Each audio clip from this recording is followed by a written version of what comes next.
Hello mister Narayan, मैं VN. Iyer बात करता हूं। यस, मैं एक विल बनाना मांगता हूं। मैं अपना सारा प्रॉपर्टी का नॉमिनी अपना छोटा बेटा शंकर को बनाना चाहता हूं।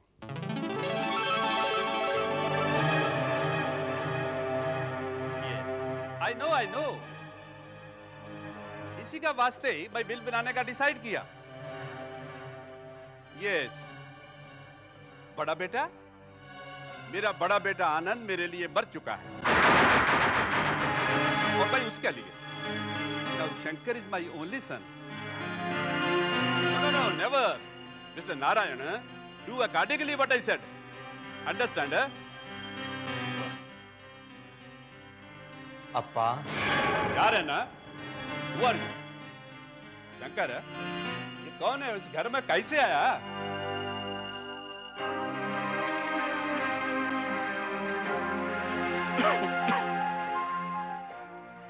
अप्पा, मैं आपका बड़ा बेटा आनंद।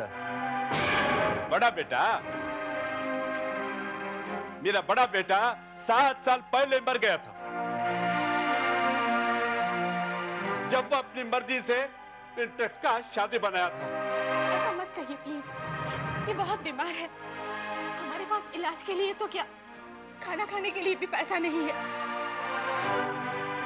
आपकी दोषी मैं हूँ, आपको जो सजा देनी है मुझे दे दीजिए, लेकिन इन्हें माफ कर दीजिए। इम्पॉसिबल, कभी नहीं। मैं मर जाऊंगा पर तुमको माफ नहीं करूंगा, कभी नहीं करूंगा। शंकर, वॉचमैन को बोलो इन भिखारी लोगों को धक्का मार के निकाल दे। ऐसा जुल्म मत कीजिए, हम पर ना सही अपनी पोती पर तरस खाइए। उसने 2 दिन से कुछ नहीं खाया। अब्बा, प्लीज अब्बा, ऐसा मत कीजिए, प्लीज अब्बा। How dare you call me अब्बा?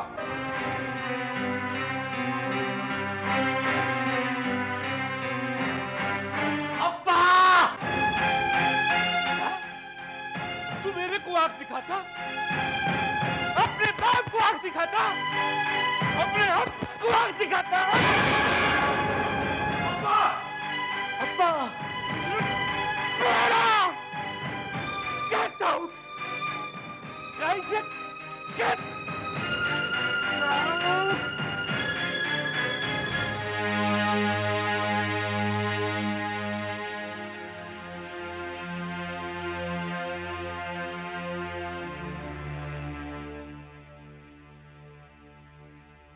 Now how are you feeling, Mr. Ayyar? अब आप कैसा महसूस कर रहे हैं? I'm feeling better, doctor. Doctor, मैं अपने सॉलिसिटर से बात करना चाहता हूँ। सॉलिसिटर से जरूर बातें होंगी, लेकिन फिलहाल आराम कीजिए। Nancy, can I have the injection please? Yes sir.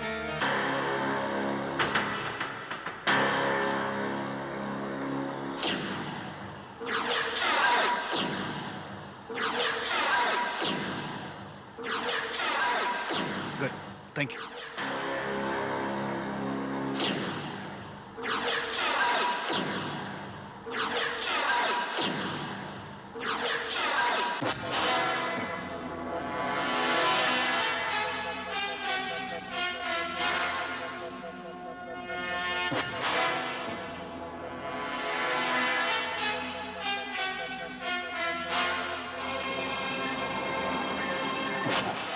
बस कल तक की बात है।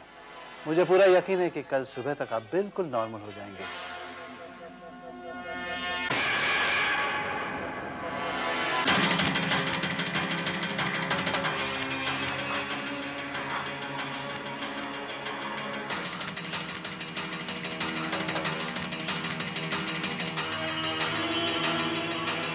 अयो रामा, अब तक तो ठीक थे जी, ये कैसे हो गया? कहीं वो इंजेक्शन है? नहीं, इस इंजेक्शन का तो इन पर कभी भी किसी भी किस्म का नेगेटिव इफेक्ट नहीं हुआ था।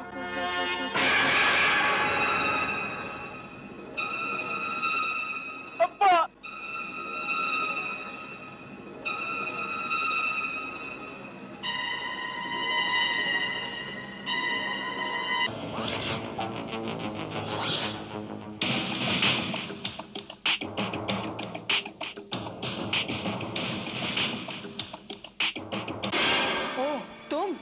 तुम्हारे कहने से मैंने इंजेक्शन तो बदल दिया है, लेकिन अब मुझे मेरे काम की जल्द से जल्द कीमत मिल जानी चाहिए।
Congratulations, शंकर, क्या कमाल की किताब लिखी है। सुना है पब्लिकेशन के सारे रिकॉर्ड चकनाचूर कर दिए। Thank you doctor, thank you very much. इसे बचपन से ही लिखने का शौक था। मुझे पता था एक न एक दिन हमारा शंकर बहुत बड़ा राइटर बनेगा। वाकई अंकल, आपकी मर्डर मिस्ट्री तो कमाल की होती है। थैंक्स।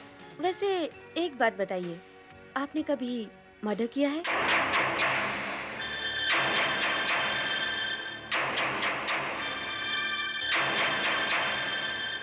बेटी, ये कैसा उटपटांग सवाल है।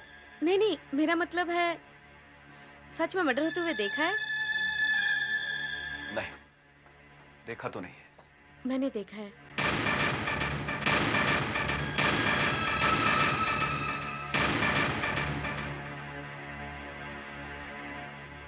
दस साल पहले यही। अयो रामा, ये तुम क्या बोलता? तुमने यहाँ मर्डर होते हुए देखा? नहीं नहीं, मैंने किसी को लाश को ठिकाने लगाते देखा है। 10 साल पहले। रजनी, ये क्या? तू फिर शुरू हो गई? मैंने तुझे मना किया था ना। देखिए, आप लोग इसकी बातों में मत जाइए। ये एक नंबर की झूठी नहीं। है।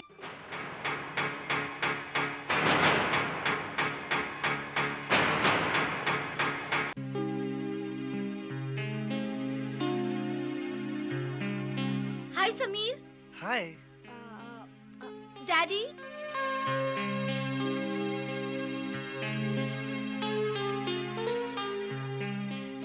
और बेटा कैसे हो? Mummy, Sameer. Hello.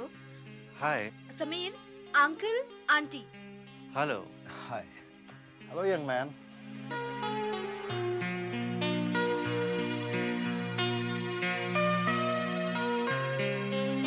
Hello sir.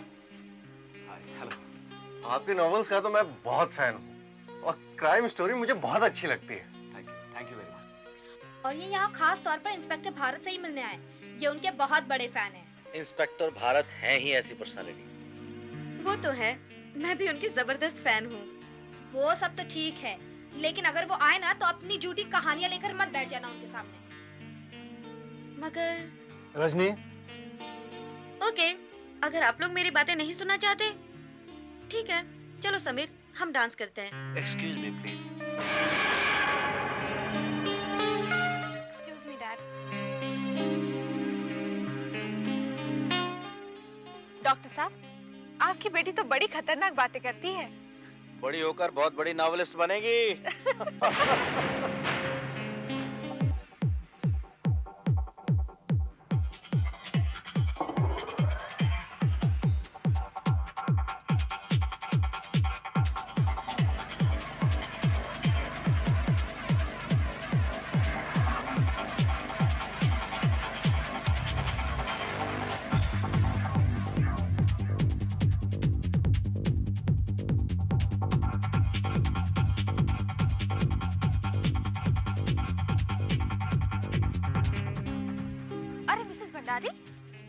कुछ लिया नहीं?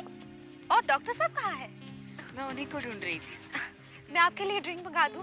नहीं नहीं, मैं ड्रिंक नहीं करती। कोई बात नहीं, सॉफ्ट ड्रिंक ही सही। मैं अभी आपके लिए ड्रिंक लेकर आती हूँ।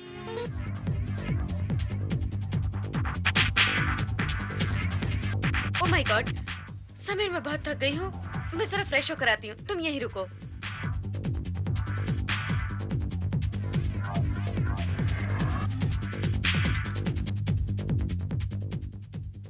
कंचन, वो तुम्हारी सहेली है कहाँ? बड़ी इंटरेस्टिंग कहानी सुना रही थी। कौन? रजनी? हाँ, वो तो थोड़ी पागल है। मेरे ख्याल से अच्छा प्लॉट बन सकता है। 10 साल बाद। क्यों? अरे अंकल, आप कहाँ उसके चक्करों में आ गए? उसे तो झूठ बोलकर इंप्रेशन जमाने की आदत है। लेकिन वो फिर भी है कहाँ? होंगे यहीं कहीं।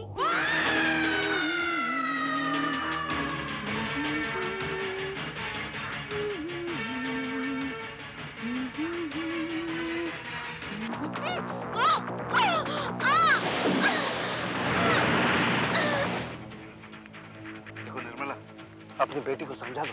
पार्टी में न जाने क्या अनाप शनाप बकती जा रही है। अरे वो मजाक कर रही होगी। क्या पता मजाक करे या सच कह रही है।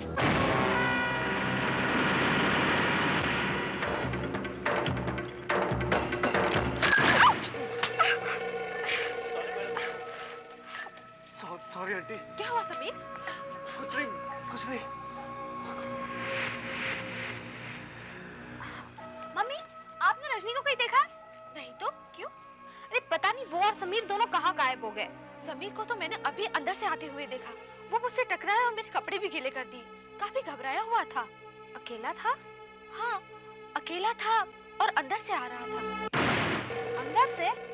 हाँ, मैं देखती हूँ। कपड़े खराब कर दिए।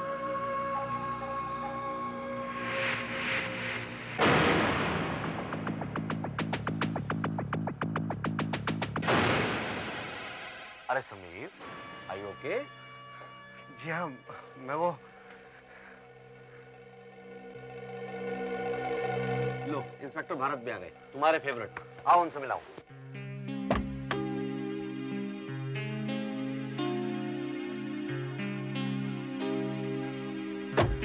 ओह, एक्सक्यूज मी।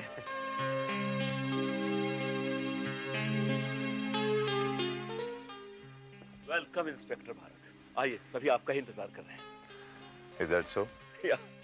Very strange. भाई ये तो मेरी खुशकिस्मती है, वरना हम पुलिस वालों के कदम तो ऐसी जगह पड़ते हैं जहाँ पर सिर्फ जुर्म होता है। Hello inspector Bharat. हेलो। इनसे मिलिए, हमारी तरह ये भी आपके कारनामों के फैन हैं। Thank you. डैडी, अंकल, वो बाथरूम।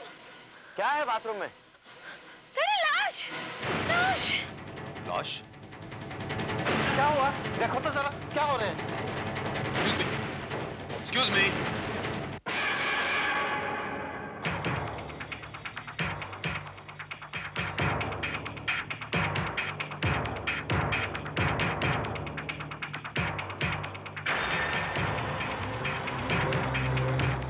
My God.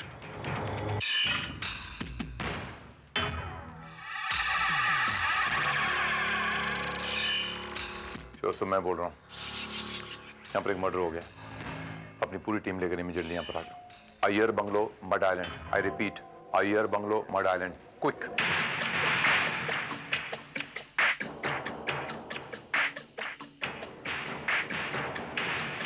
हवलदार।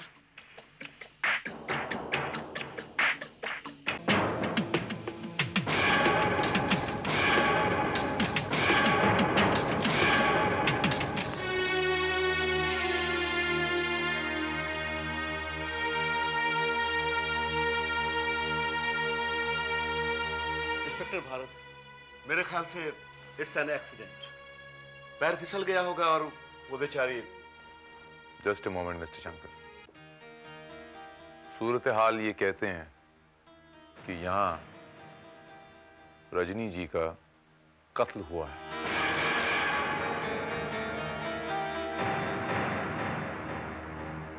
क्या?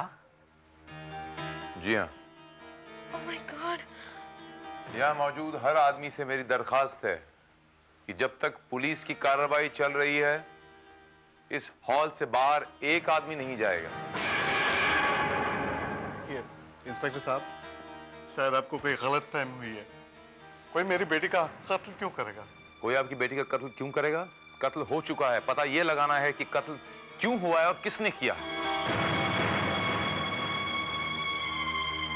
क्योंकि वहां बाथरूम में बाथटब के पास कुछ जूतों के निशानात पाए गए हैं। अब यहां से कौन आदमी बाथरूम में उस बाथटब के पास जूतों समेत गया है? Will anybody tell me? मेरे ख्याल में हम में से तो कोई भी वहां नहीं गया। मैंने किसी को अंदर से बाहर आते हुए देखा था। मम्मी। ज्योति जी, आपने अंदर से बाहर किसे आते देखा था? समीर को, रजनी का दोस्त। मैंने रजनी की लाश मिलने से 2 मिनट पहले उसे अंदर से बाहर आते हुए देखा था और वो काफी घबराया हुआ भी था। उसी घबराहट में वो मुझसे टकराया और उसने मेरे पे सारी कोल्ड ड्रिंक गिरा दी और मेरे कपड़े गीले कर दिए। ये आप क्या कह रही हैं मम्मी? समीर ऐसा नहीं कर सकता। समीर, ये ज्योति जी ठीक बोल रही हैं? जी नहीं, ऐसी कोई बात नहीं है। मैं तो बस यूं ही। समीर, मैं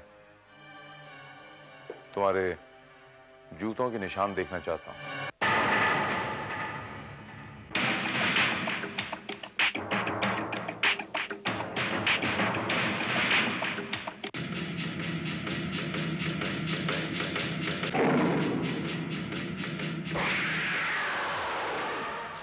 जी हाँ, मैं रजनी को डराने के लिए बाथरूम में जरूर गया था, मगर वहां उसकी लाश देखकर मैं उल्टे पांव भाग आया। झूठ बोल रहे हैं आप। You're lying। आप वहां बाथरूम में रजनी के पास गंदे इरादों से गए थे और जब उसने आपके नापाक इरादे कामयाब होने नहीं दिए तब आपने उसका खून कर दिया। नहीं सर, ये गलत है, बिल्कुल गलत है। मैंने उसका खून नहीं किया। मैं जब वहां पहुंचा तो उसकी लाश टब में पड़ी हुई थी। मैं खूनी नहीं हूं सर, खूनी कोई और है। किसने किया ये खून? मैं नहीं जानता कि खून किसने किया, लेकिन ये जरूर जानता हूं कि खून क्यों किया। क्यों हुआ? उसकी जबान बंद करने के लिए। वो पार्टी में कहती फिर रही थी कि उसने 10 साल पहले किसी को किसी की लाश ठिकाने लगाते हुए देख लिया था। बस सर, कातिल ने ये सुन लिया होगा और उसकी जबान हमेशा के लिए खामोश कर दी। हाँ, रज ने ऐसा कुछ बोला, लेकिन हमने उसकी बात को लाइटली लिया जी। बोले तो सीरियसली नहीं लिया जी। हमने उसका मजाक उड़ा दिया था। क्यों? क्योंकि उसे झूठ बोलने की आदत थी। खुद कंचन ने हमें बताया कि वो इसी तरह झूठ बोलकर लोगों में अपना इंप्रेशन जमाने की कोशिश किया करती थी। I see। वैसे भी अगर वो सच बोल रही थी कि उसने 10 साल पहले किसी का खून होते हुए देखा है या लाश को ठिकाने लगाते हुए देखा है, तो वो अब तक खामोश क्यों रही? उसने 10 साल तक ये बात किसी को बताई क्यों नहीं?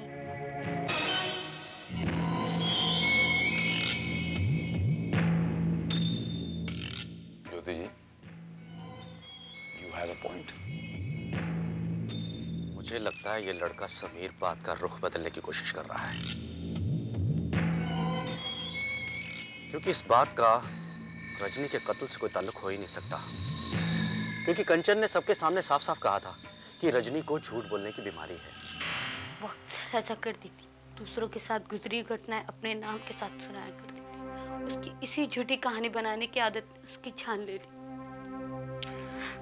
कहीं ऐसा तो नहीं मिसेस भंडारी की वो जो शेर आया वाली कहानी इस पर भी लागू हो गई? जब एक्चुअल शेर आया तो किसी ने उस पर विश्वास नहीं किया। उस वक्त भी आपकी बेटी सच बोल रही हो और लोगों ने उस पर विश्वास न किया हो। इम्पॉसिबल इंस्पेक्टर साहब, वो तो इस टाउन से कभी बाहर गई नहीं थी। उसका जन्म यहाँ हुआ था, उसकी परवरिश भी यहीं हुई थी। और इंस्पेक्टर साहब, दरअसल इस टाउन में ऐसा कभी भी कोई वाकया नहीं हुआ था। अगर कोई कत्ल हुआ होता तो मकतूल का कोई दोस्त या रिश्तेदार होता ना इंस्पेक्टर साहब, जो रिएक्ट करता। डॉक्टर साहब, अगर ये कहानी झूठी थी तो फिर उसका कत्ल हुआ कैसे और किसने किया? आपका मतलब ये है कि समीर ने खून नहीं किया? नहीं मिस कंचन, दरअसल समीर के जूतों के निशान उस बाथटब में पानी के लेवल के ऊपर लगे हुए। इसका मतलब यह हुआ कि समीर वहां रजनी के कत्ल के बाद पहुंचा था। Oh my God! इसका मतलब ये हुआ कि रजनी का कत्ल उसी ने किया जिसने 10 साल पहले। Oh no! मिस कंचन, इस पार्टी में मौजूद किसी को भी रजनी की कहानी में विश्वास नहीं था। उसके माँ बाप तक को नहीं था। वो कह चुके हैं कि रजनी झूठ बोल रही थी। खुद आपको भी नहीं था। सबके सामने कह चुके हैं कि रजनी झूठ बोल रही है। उसकी कहानी बिल्कुल मनगढ़ंत कहानी। हाँ, वो झूठ बोल रही थी। उसने कुछ नहीं देखा था। न कत्ल होते, न लाश ठिकाने लगाते। लेकिन ये बात सिर्फ मैं जानती हूँ। कातिल तो इस बात को सच ही समझा होगा ना।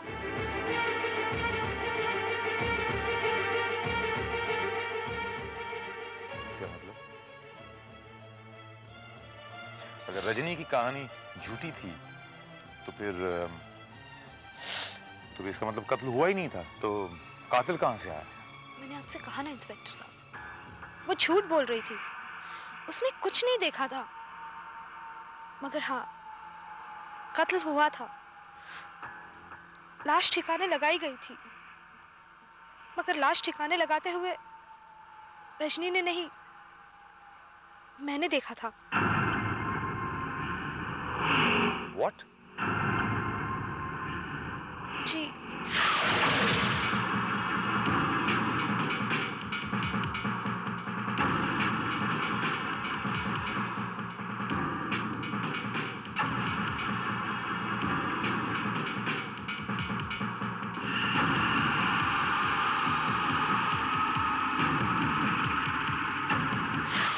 दरअसल मैं डर गई थी, इसीलिए ये बात मैंने किसी को नहीं बताई। लेकिन बातों बातों में रजनी से एक बार कह बैठी थी, काश मैंने उससे ये बात कही नहीं होती। आपको वो जगह याद है जहां वो लाश दफनाई गई थी? जी।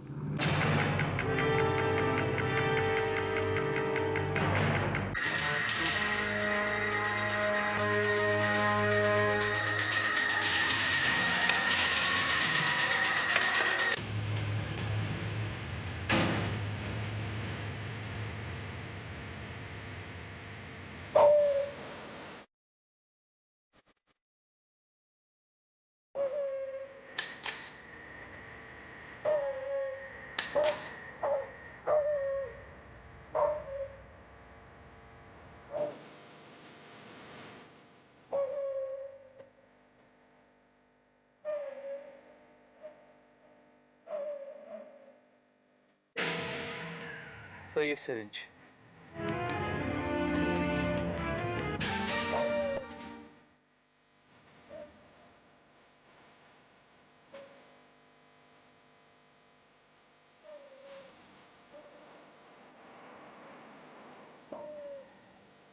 ये बॉटल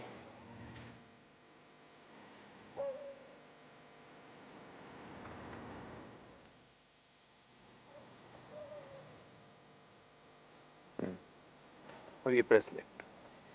श्योर से जरा पकड़ना।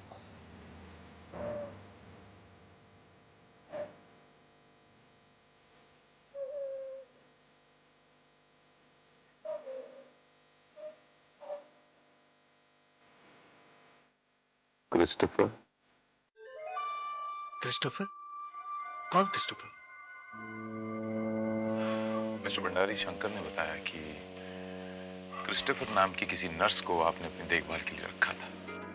अच्छा, उस क्रिस्टोफर की बात कर रहे हैं। उसका नाम शायद नेली, नहीं, नैन्सी। हाँ, नैन्सी क्रिस्टोफर था। Exactly, Nancy Christopher.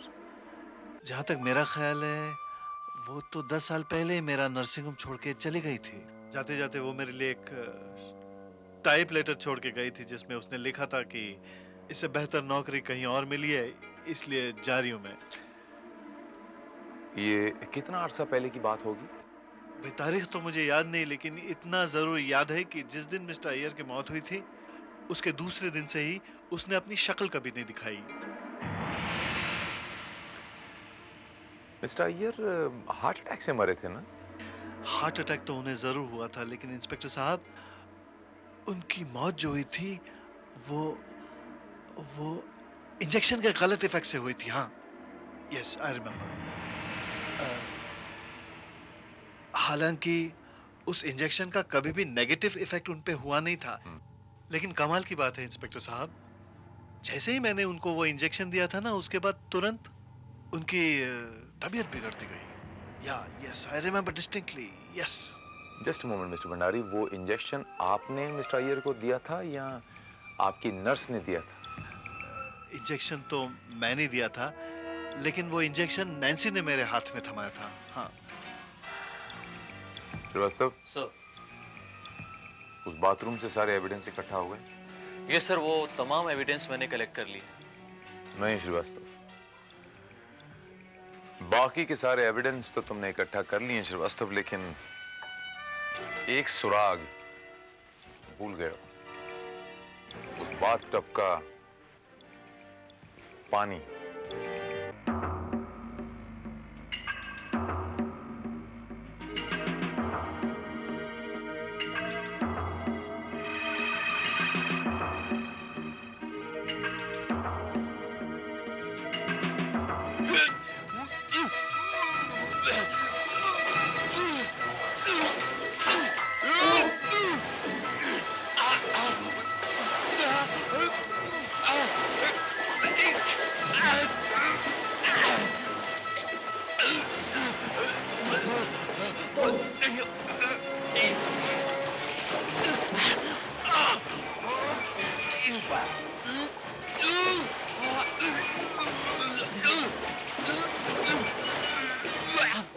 That's it, Sylvester.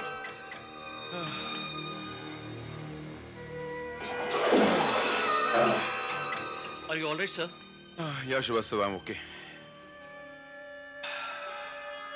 तो कातिल ने रजनी को इसी तरह बाथटब में डुबाया होगा। कातिल के कपड़े इसी तरह भीग गए होंगे। Obviously. I see. श्रीवास्तव, हवलदार से कहकर गाड़ी से मेरे सूखे कपड़े मंगवा दो। Okay, sir.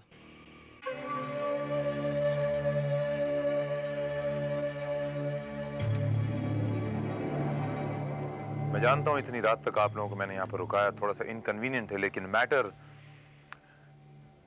बहुत सीरियस है। एक मर्डर का नहीं है, तीन मर्डर्स का है।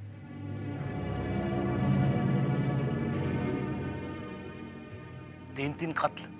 क्या मतलब? मतलब ये मिस्टर शंकर की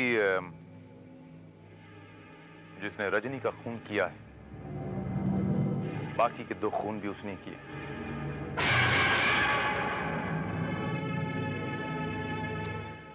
और 10 साल पहले उसने पहला खून किया था आपके पिताजी का। क्या? अप्पा की मौत तो हार्ट अटैक से हुई थी।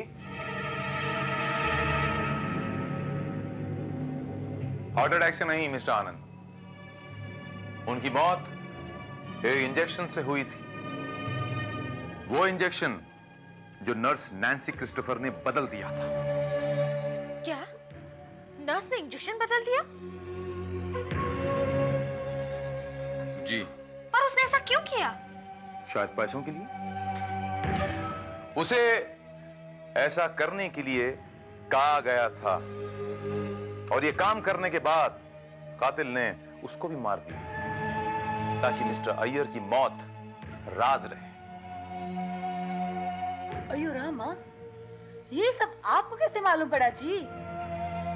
वो इसीलिए कि 10 साल बाद उस कातिल ने रजनी का खून किया। हो सकता है कि रजनी ने उस कातिल को क्रिस्टोफर नर्स की लाश ठिकाने लगाते हुए देख लिया और वो कोई गवाह और सबूत छोड़ना नहीं चाहता। इसका मतलब मेरी बेटी सच बोल रही थी।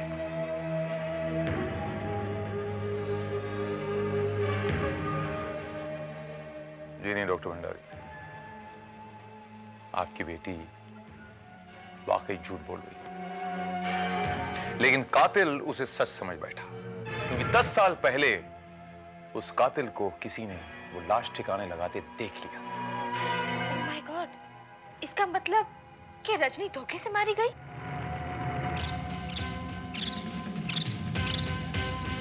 जी हाँ, और इसी झूठ ने रजनी की जान ले ली।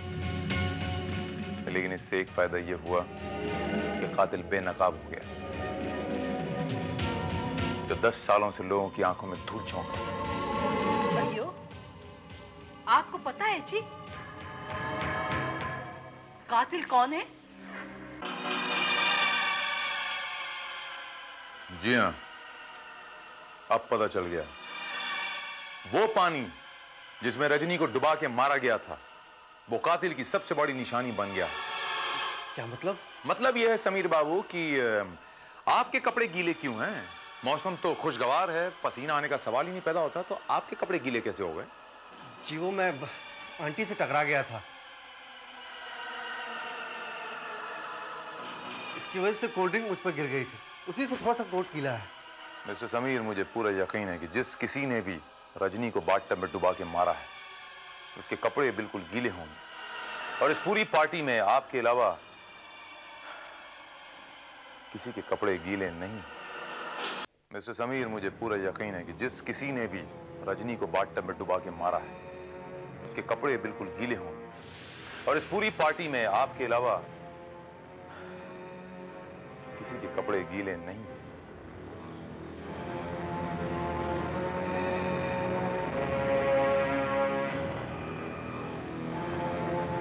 वैसे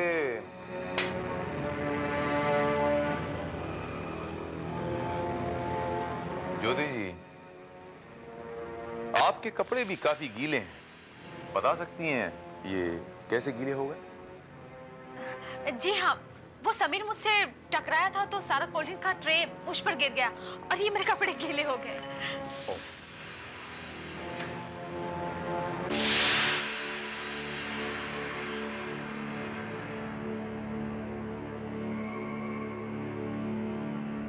कोल्ड ड्रिंक के गिरने से कपड़े इतने गीले नहीं हो जाते।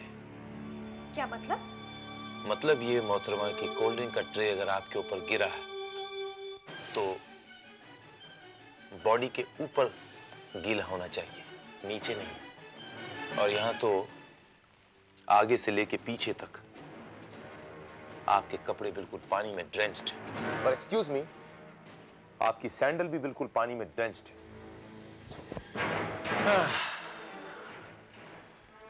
क्या बराए मेहरबानी आप ये बताएंगी कि आपके कपड़े और आपकी ये सैंडल्स इतनी ज्यादा गीली कैसे हुई? मैंने आपको बताया ना कि समीर के टकराने की वजह से मेरे ये कपड़े गिले हुए हैं। झूठ बोल रही हैं आपके कपड़े उतने ही भीगे हुए हैं जितने श्रीवास्तव के कपड़े भीगे हुए हैं।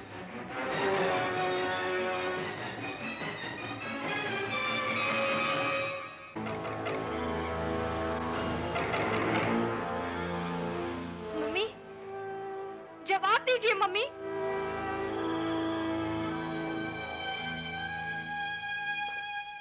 मैं बताता हूं कंचन जी, इनके ये कपड़े और इनकी ये सैंडल बाथटब के उस पानी से गीले हुए हैं जहां पर इन्होंने रजनी को डुबा डुबा के मार डाला। क्या तुमने मारा रजनी को? जी हाँ मिस्टर आनंद, और सिर्फ रजनी का ही नहीं, इन्होंने 10 साल पहले वो नर्स नैन्सी क्रिस्टोफर का खून किया है। और यही नहीं, नर्स नैन्सी क्रिस्टोफर के साथ मिलकर इन्होंने आपके पिताजी मिस्टर अय्यर का भी खून किया है।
देखा ज्योति जी, मुजरिम का कोई साथी, कोई रिश्तेदार नहीं होता। उसे अपनी सजा खुद भुगतनी पड़ती है और अपनों की नफरत से बड़ी सजा और कोई नहीं हो सकती। श्रीवास्तव, अरेस्ट।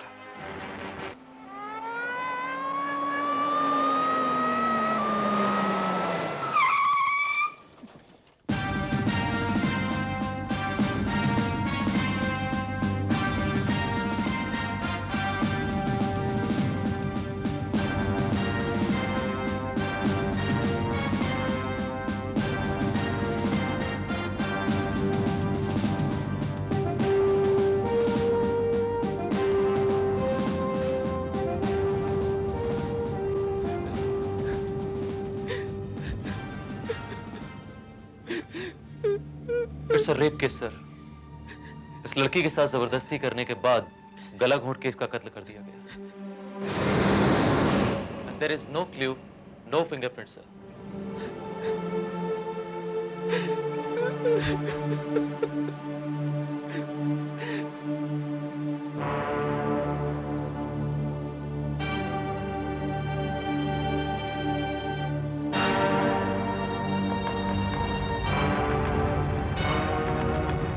लड़की के नाखून में ये ब्लड और मांस के जो रेशे हैं, श्रीवास्तव इसको लेबोरेटरी टेस्ट के लिए भेजा है?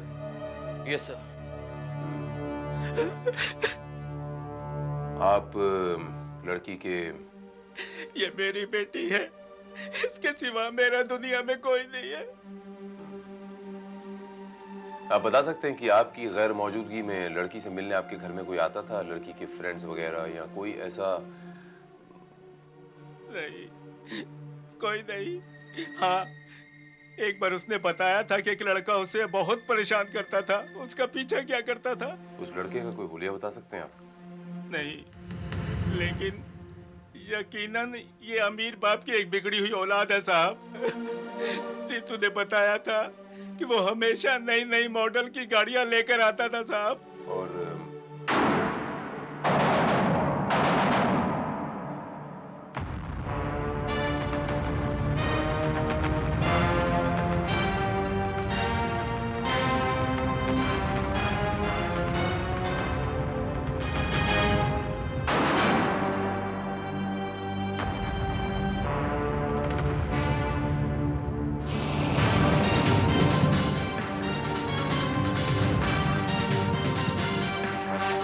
ये तो किसी गाड़ी की चाबी लगती है सर।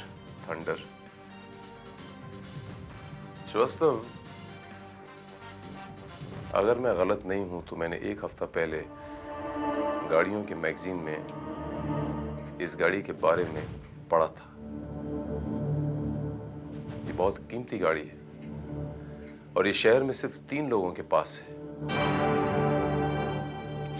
पता लगा श्रीवास्तव की ये पर्टिकुलर चाबी किसकी गाड़ी की है? यस, अचला कार्तिक स्पीकिंग। यस, क्या कहा? थंडर की चाबी? थंडर तो 2 और लोगों के पास भी है ना? Oh, I see. Thank you very much. Thanks for the information. You have done a good job. हम आपका ख्याल रखेंगे इंस्पेक्टर। What happened, aunty?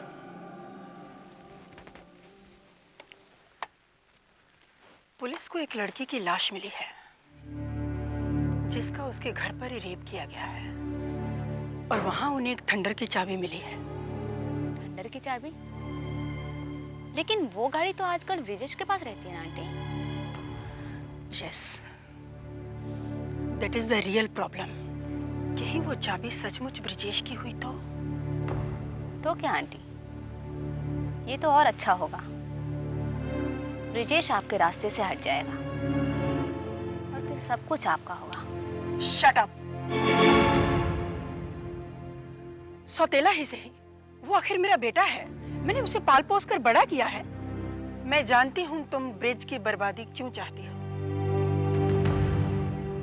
उसने तुम्हें इस्तेमाल किया और इस्तेमाल करके छोड़ दिया औरों की तरह?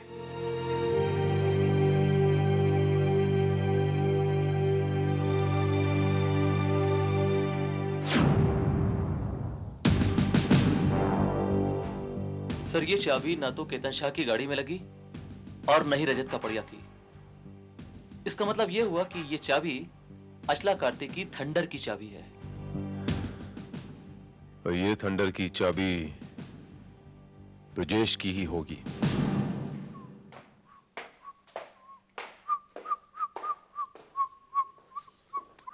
ब्रिज, कहाँ थे तुम रात भर? कम ऑन मॉम, कितनी बार तुमसे कहा है मुझे इस तरह का सवाल बिल्कुल पसंद नहीं है। फिर भी इस सवाल का जवाब सोच लो, क्योंकि हो सकता है पुलिस तुमसे ये सवाल पूछे।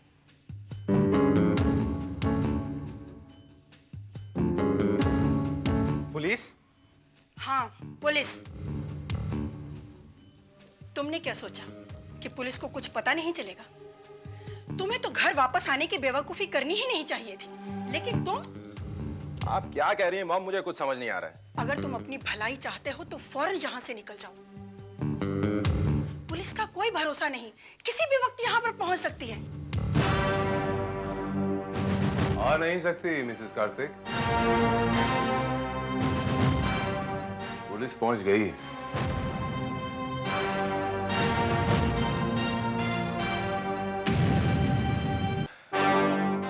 इंस्पेक्टर भारत कहते हैं मुझे, फ्रॉम क्राइम ब्रांच। सबसे पहले तो आप मुझे ये बताइए इंस्पेक्टर भारत कि हमारी इजाजत के बगैर आप हमारे घर में क्या कर रहे हैं? Good question.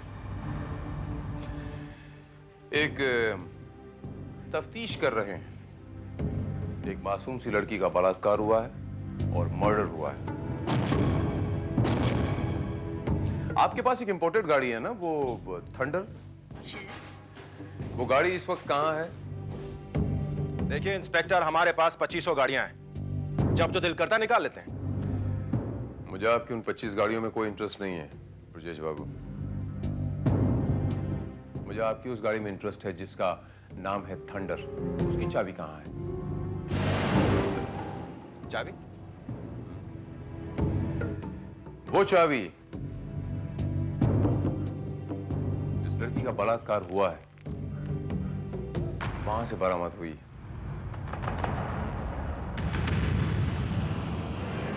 और मुझे पूरा यकीन है ये चाबी उसी गाड़ी की है और आपकी है।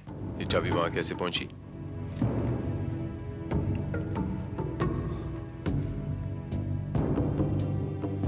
आई डोंट नो, पहुंच गई होगी चाबी किसी तरह।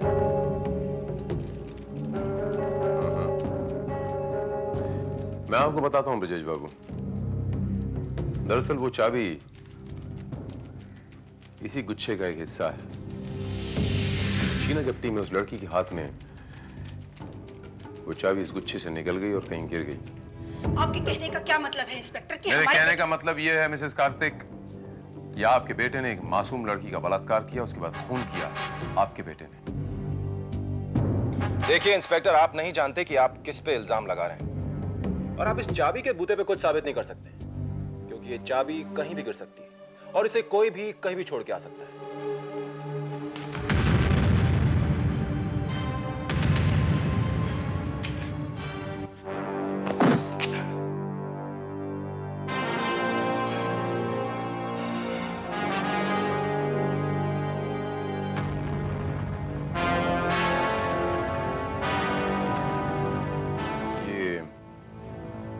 या आपकी छाती में ये निशान कैसा है ब्रजेश बाबू?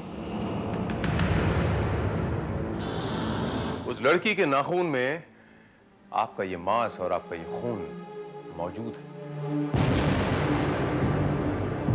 सो मिस्टर ब्रजेश कार्तिक, उस लड़की के बलात्कार के जुर्म में और उसे कत्ल करने के जुर्म में मैं आपको गिरफ्तार करता हूं। What nonsense!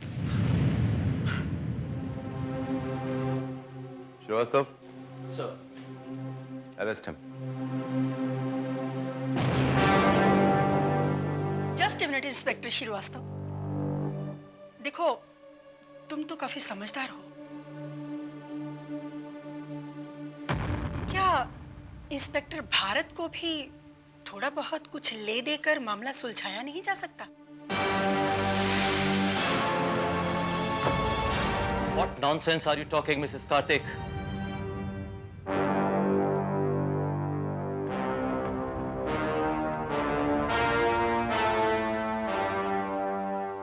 वैसे शर्म आनी चाहिए आपको। आपके नालायक बेटे ने एक भोली भाली लड़की को रेप किया, उसका मर्डर किया, उसको सजा देने के बजाय उसे प्रोटेक्ट कर रही हैं आप, उसकी हिमायती बनी हुई हैं आप। शर्म आनी चाहिए आपको। Srivastava, arrest him.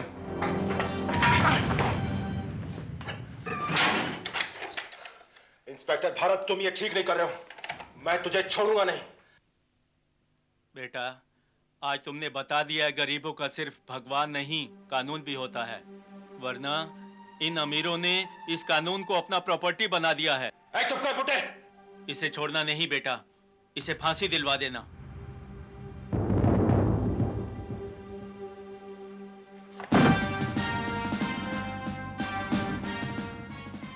अगर ये मुजरिम है बाबा, तो इस धरती पे कोई माई का लाल इसे बचा नहीं पाएगा।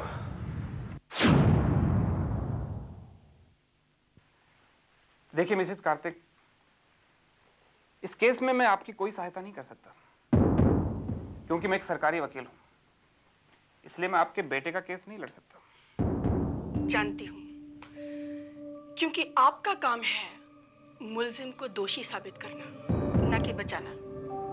लेकिन मैं ये भी जानती हूँ कि एक सरकारी वकील ही केस को मजबूत बना सकता है और कमजोर भी। काफी समझदार हैं आप। कहिए, क्या कीमत होगी आपकी इस सेवा की? सिर्फ 1 करोड़ रुपए। What?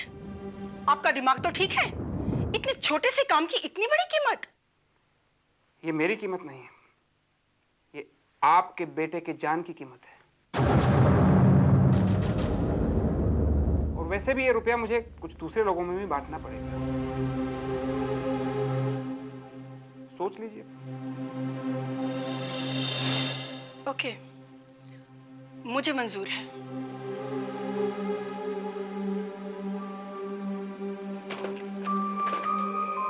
ये रहे 50 लाख, बाकी के काम पूरा होने के बाद। Okay, that's a deal. Have a nice day. Same to.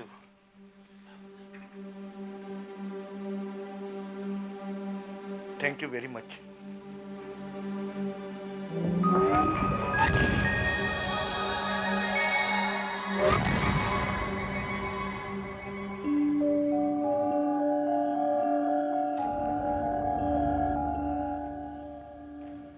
Hello, Juhupada police station.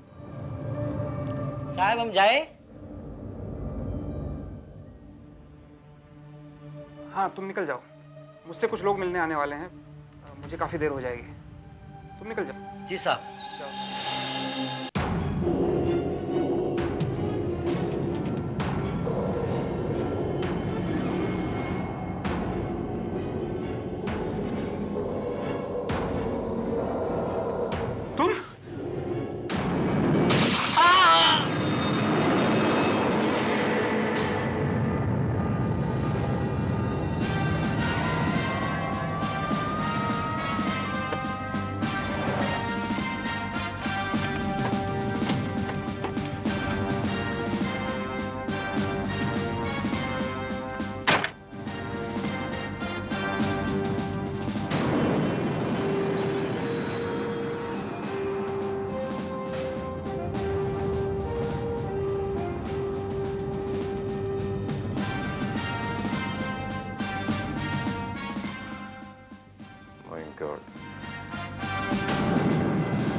Srivastava, point blank गोली मारी है किसी ने मिस्टर चैटर्जी को। मिस्टर चटर्जी सरकारी वकील थे और उन्होंने न जाने कितने मुजरिमों को सजा दिलाई होगी। ये जरूर उन्हीं में से किसी एक का काम हो सकता है। वैसे मिस्टर चैटर्जी के साथ यहाँ पर ऑफिस में और कौन कौन रहता है? सर यहाँ पर तो मिस्टर चटर्जी के अलावा सिर्फ एक प्यून रहता है और वो भी शाम को घर चला जाता है। सर ये कार्ड वकील साहब की जेब से मिला।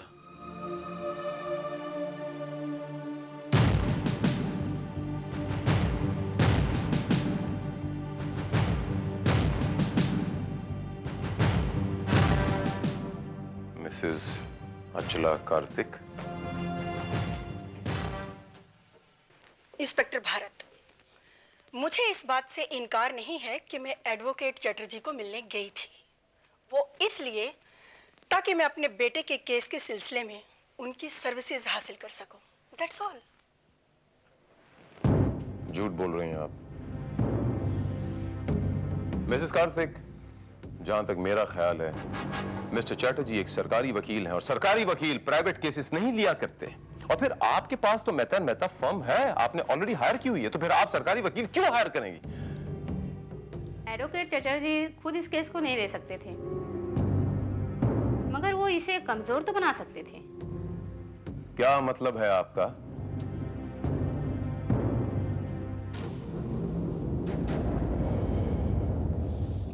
मतलब ये इंस्पेक्टर भारत कि वो ऑफर जो मैंने आपको दिया था वही ऑफर मैंने मिस्टर चटर्जी को दिया।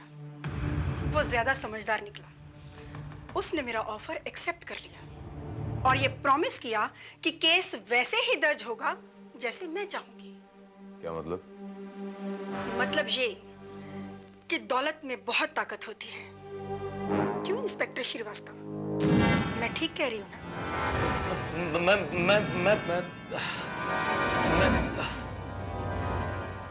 अगर आपने मेरा ऑफर एक्सेप्ट कर लिया होता तो वो 50 लाख जो मैंने चैटर्जी को दिए आपके पास होते।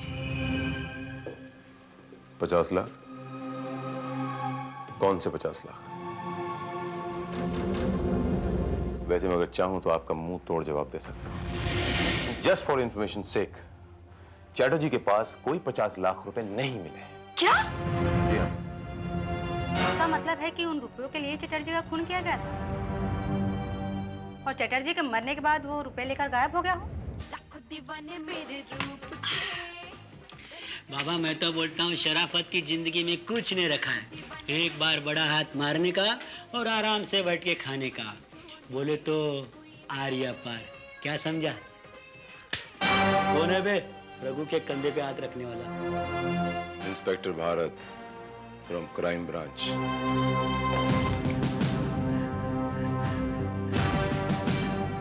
साहब अपने को कुछ नहीं मालूम।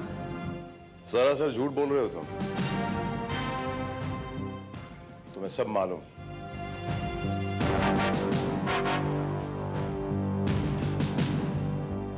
वो रुपया तूने गायब किया है, अपने मालिक का खून किया और रुपया लेके भाग गया, करेक्ट? क्या बात कर रहे हो साहब? मैं झूठ क्यों बोलूंगा? मैं अपने मालिक का खून क्यों करूंगा? अगर रुपये चुराया होता तो मैं देशी दारू के अड्डे पे क्यों रहता? अब तक तो मैं वांटेड हो गया होता। अगर वो रुपया तूने नहीं चुराया तो किसने चुराया? कौन आया था वहां? पता नहीं साहब, मुझे कुछ नहीं मालूम। मैडम के जाने के बाद मैं भी वहाँ से चला गया, लेकिन आपने देखा जाते टाइम कि साहब किसी से फ़ोन पे बात कर रहा था और शायद उसी ने किसी को रुपए दिए हो। किससे बात कर रहा था? मुझे पता नहीं साहब, मैंने इतना कुछ ध्यान नहीं दिया। मुझे कुछ नहीं पता साहब, मुझे विश्वास करो। इंस्पेक्टर बंसल। Yes sir. छोड़ दो इसे। एंड पता लगाओ कि इनके साहब किससे बात कर रहे थे। जी सर। तेरे को छोड़ता हूं मैं अभी, लेकिन कुछ याद आए फोन करना मेरे को। बेराम। Yes sir. ये लो कार्ड।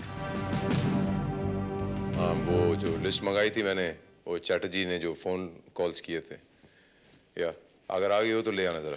Thank you. सर मुझे तो ये लगता है कि नौकर रघु साफ झूठ बोल रहा है। पूरा यकीन है मुझे कि ये खून उसी ने किया है। हमें उसे छोड़ना नहीं चाहिए था सर। सर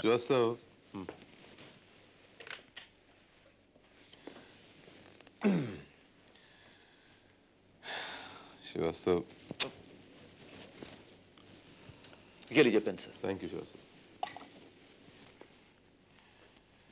श्रीवास्तव, मेरे ख्याल से वो खून उस नौकर ने नहीं किया, रघु ने। वो पैसे लेकर आराम से वहां से भाग सकता था, लेकिन आपका कहना भी बिल्कुल सही है सर। Thank you. वो पेन तो I am sorry Srivastava, I am sorry.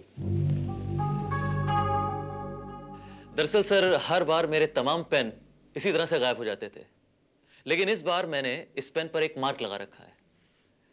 ये देखिए, एक नग यहां है और ऊपर का नग मैंने निकाल रखा है, जो कि इस बात का प्रूफ है कि ये इंस्पेक्टर श्रीवास्तव का पेन है। Very smart Srivastava, very smart. That's very... sir, Chatterjee के फोन कॉल्स की detail. Thank you inspector Bansal, thank you.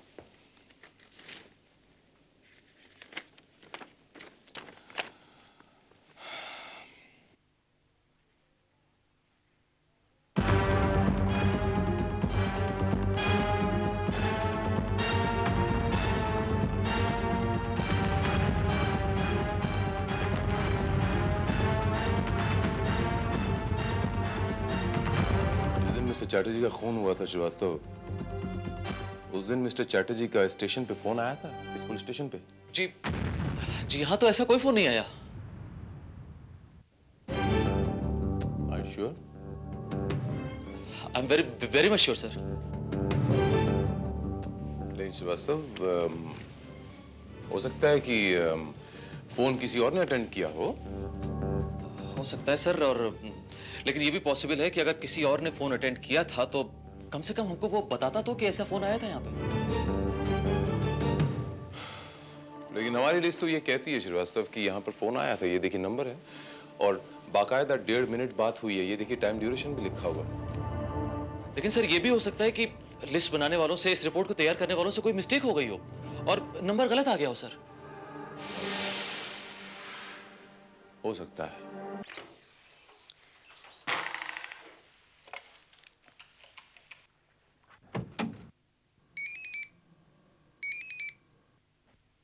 या इंस्पेक्टर भारत हियर। साहब, मैं रघु बोल रहा हूँ। हाँ बोलो रघु, क्या बात? साहब, मुझे आपसे कुछ बात करनी है। इस वक्त कहाँ हो तुम रघु? साहब, मैं चटर्जी घर से बोल रहा हूँ। साहब, मुझे याद आ गया, उस समय मैडम के जाने के बाद चटर्जी साहब फोन से किससे बात कर रहे थे? किसे फोन किया था रघु? साहब, उसका नाम। Hello hello hello Raghu.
Oh my God. Sir, it's a suicide case, sir. नहीं Srivastava, it's not a suicide case. ये हत्या है Srivastava, it's a murder. I'm quite sure, लेकिन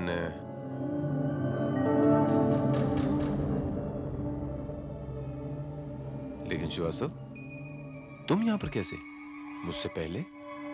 वो सर, मुझे किसी ने फोन करके बताया कि यहाँ पर एक आदमी सुसाइड करने वाला है, लेकिन सर मेरा यकीन मानिए कि जब तक मैं यहाँ पहुंचा ये आदमी सुसाइड कर चुका था। किसने फोन करके बताया? सर, नाम तो नहीं बताया किसी ने अपना। कमाल की बात है। मुझे इसने फोन करके बताया कि आप आइए, मुझे आपसे कुछ कहना है। और लेकिन ये यहाँ चैटर्जी के घर में क्या कर रहा है? हो सकता है कि मिस्टर चटर्जी ने इसको बंगले में एक रूम दिया हो रहने के लिए।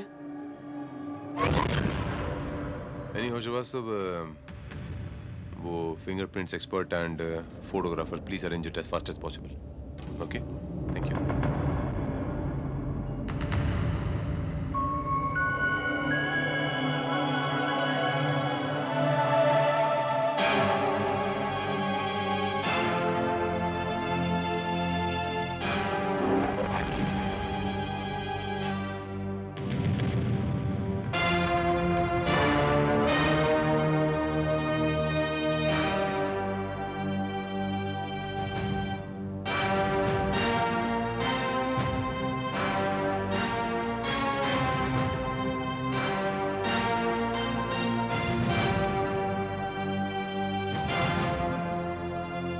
पेन का टॉप, ये तो मैंने कहीं देखा हुआ है।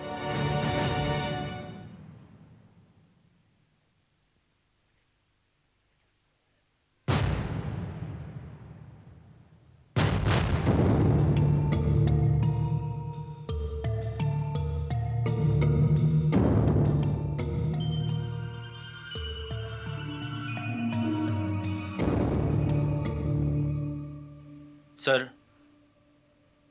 बैलिस्टिक एक्सपर्ट की रिपोर्ट। जिस गोली ने चटर्जी की जान ली थी वो गोली पुलिस कोटे की थी।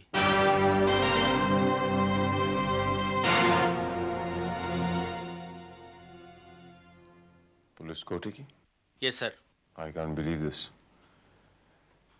You may go inspector Bansal. Thank you sir.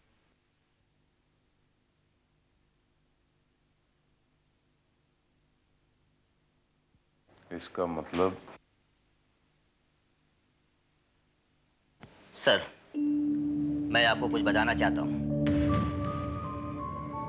क्या बताना चाहते थे यार? सर, उस दिन पुलिस स्टेशन में चटर्जी ने किसको फोन किया था और फोन किसने रिसीव किया था, ये मैं अच्छी तरह से जानता हूँ। बोलो दयाराम।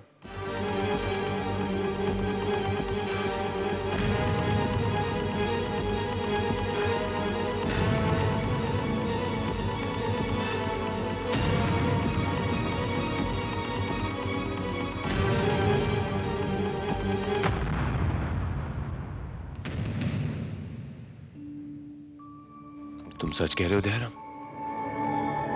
यस सर, मैं अपने बच्चे की कसम खाकर कहता हूँ सर, मैं बिल्कुल सच कह रहा हूँ। अगर ये खून उसने किया है तो फिर वो 50 लाख रुपए भी उसी के पास होंगे।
सर, आप इस वक्त यहाँ मेरे घर में?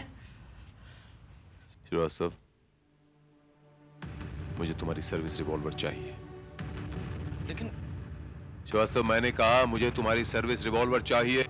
वो ठीक है सर, लेकिन ये श्रीवास्तव, मैंने कहा मुझे तुम्हारी सर्विस रिवॉल्वर चाहिए। That's an order. Go and get it. Okay sir.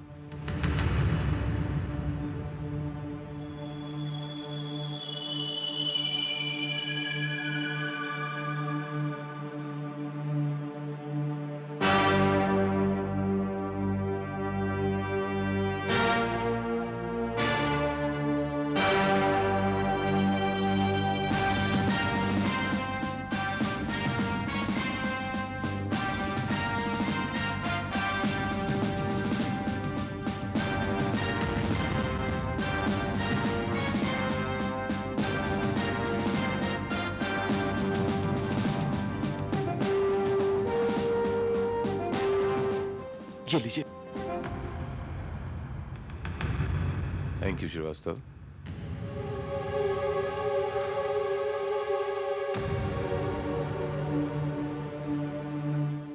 Srivastava, मैं तुम्हें मिस्टर चैटर्जी और रघु के कत्ल के जुर्म में गिरफ्तार करता हूं। फट। किसी का खून नहीं किया सर। मैं बिल्कुल निर्दोष हूं। मैं सच कह रहा हूं सर, मैं बिल्कुल निर्दोष हूं। मैंने किसी का भी खून नहीं किया। मैं निर्दोष हूं सर, प्लीज। मैं क्या करूं श्रीवास्तव? मुझे तुम पे यकीन करने को जी करता है, लेकिन सारे सबूत तुम्हारे खिलाफ हैं। हर बात ये कहती है कि तुम मुजरिम हो। सबूत number 1। Just minute inspector Srivastava, देखो तुम तो काफी समझदार हो। क्या इंस्पेक्टर भारत को भी थोड़ा बहुत कुछ ले देकर मामला सुलझाया नहीं जा सकता? उस भी का मतलब मुझे तब समझ में नहीं आया श्रीवास्तव, लेकिन अब उस भी का मतलब मुझे क्लियरली समझ में आ रहा है। सबूत नंबर 2। मुझे शक तब हुआ जब तुम मुझसे पहले रघु के घर में पहुंचे हुए थे और वहां से मुझे यह बरामद हुआ, ये पेन का टॉप। ये पेन का टॉप आपका है ना श्रीवास्तव? सर ये पेन का टॉप तो मेरा है, लेकिन मैं रघु का खून क्यों करूंगा सर? मैं रघु का खून क्यों करूंगा? इसीलिए कि रघु जानता था कि चैटर्जी ने किसे फोन किया था, और ये बात दयाराम भी जानता था। Dayaram. Yes sir. Mister Chatterjee का फोन उस दिन किसने रिसीव किया था? इंस्पेक्टर श्रीवास्तव ने सर। उस दिन जब फोन आया उस वक्त मैं वहीं पर था सर। ये झूठ बोल रहा है सर। सर चैटर्जी से मेरी कोई बात नहीं हुई थी। सर मैं आपको कैसे बताऊं कि ये सब झूठ है, बकवास है सर। मुझे फंसाने की साजिश की जा रही सर। मैं बिल्कुल निर्दोष हूं सर। अगर इसे फंसाने की कोशिश की जा रही है और ये निर्दोष है, तो इससे आप पूछिए सर कि नोटों से भरा हुआ ब्रीफकेस इसके घर पे सोफे के नीचे कैसे पहुंच गया। पूछिए सर इससे।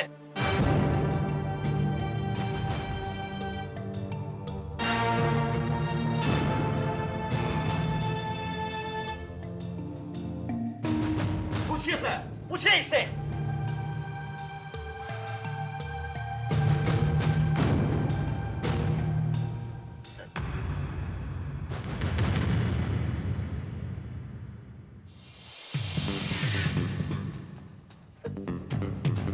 क्या करें सर?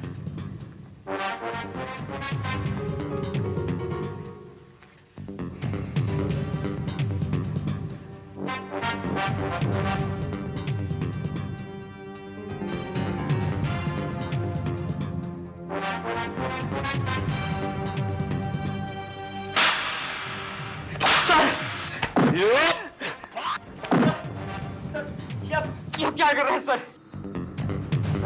तुम्हें कैसे पता दयाराम कि श्रीवास्तव के घर में उस सोफे के नीचे 50 लाख रुपए का ब्रीफकेस पड़ा हुआ? जी सर वो ये बात तो वही जान सकता है दयाराम, जिसने या तो खुद वो पैसे वहां पर रखे हों या तो फिर खुद वहां से बरामद किए। सर ये तो मैं तो अपने अंदाजे से कर रहा था सर। अपने अंदाजे से कर रहा था सर।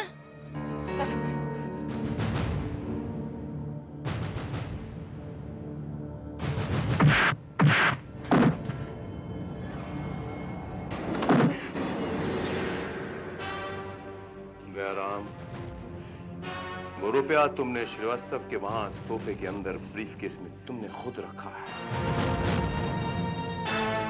और ये बात मैं अंदाजे से नहीं कह रहा दयाराम, दावे से कह रहा हूं, क्योंकि उन रुपयों के साथ उस ब्रीफकेस में मुझे एक नग मिला है।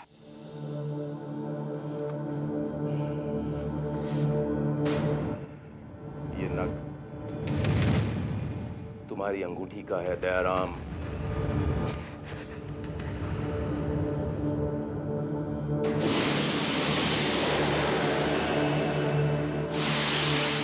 है कोई जवाब तुम्हारे पास?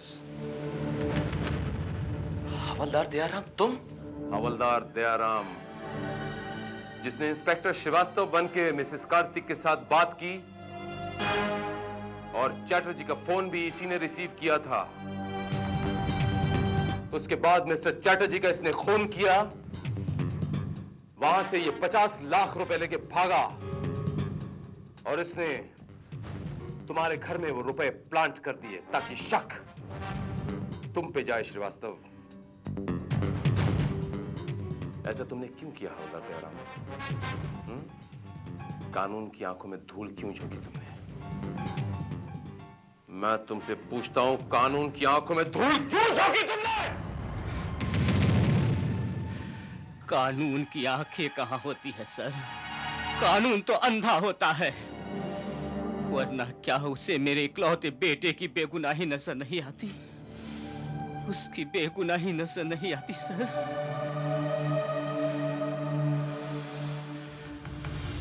आज से 9 साल पहले मेरे बेटे को कत्ल के इल्जाम में इंस्पेक्टर श्रीवास्तव ने गिरफ्तार किया और उस झूठे मक्कार चटर्जी ने नकली सबूतों और गवाहों के बल पर उसे मुजरिम साबित कर दिया सर। उसे मुजरिम साबित कर दिया सर। तुम्हारा बेटा? मेरा ही इकलौता बेटा, जो मेरे बुढ़ापे का एकमात्र सहारा था सर,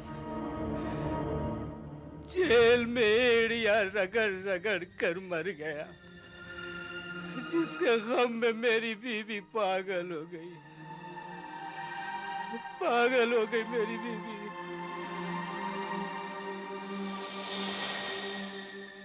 मैंने उसकी चिता पे कसम खाई थी कि मैं बदला लूंगा। जिन्होंने उसके साथ बेइंसाफी की है, मैं उसे जिंदा नहीं छोड़ूंगा। अगर मैं चाहता तो चटर्जी की तरह तुम्हें भी खत्म कर देता।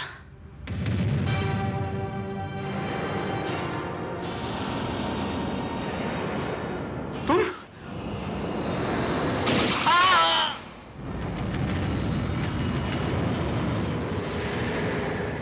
लेकिन नहीं, मैं तुम्हें उसी कानून की सूली पर चढ़ाना चाहता था जिस पर तुम्हारी बदौलत मेरा बेटा चढ़ा था। और तब तुम्हें एहसास होता कि एक बेगुनाह की तड़प क्या होती है, और तब मेरा बदला पूरा होता। लेकिन हवलदार दयाराम, तुमने उस प्यून रघु को क्यों मारा? वो तो बिल्कुल निर्दोष था। रघु को मारना मेरी मजबूरी थी, क्योंकि चटर्जी के केस में तुम्हें फंसाने के लिए मैंने उसे झूठ बोलने के लिए कहा था, लेकिन उसने ऐसा करने से इनकार कर दिया।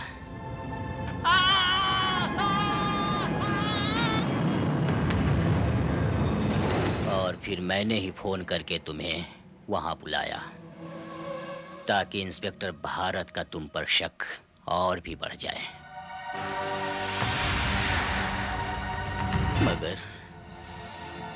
मगर मेरी किस्मत ने मुझे दगा दे दिया। एक बार फिर अंधे कानून ने मुझे हरा दिया। मुझे हरा दिया अंधे कानून ने। हवलदार दयाराम, कानून अंधा नहीं होता।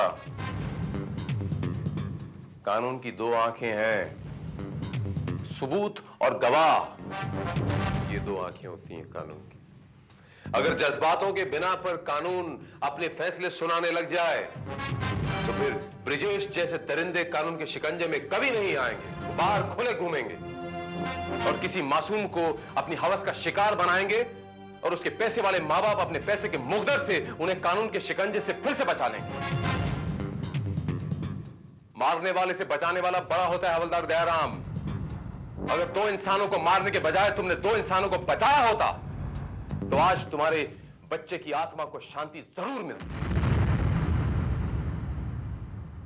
मैं तुम्हें मिस्टर चैटर्जी और रघु के कत्ल के जुर्म में गिरफ्तार करता हूं।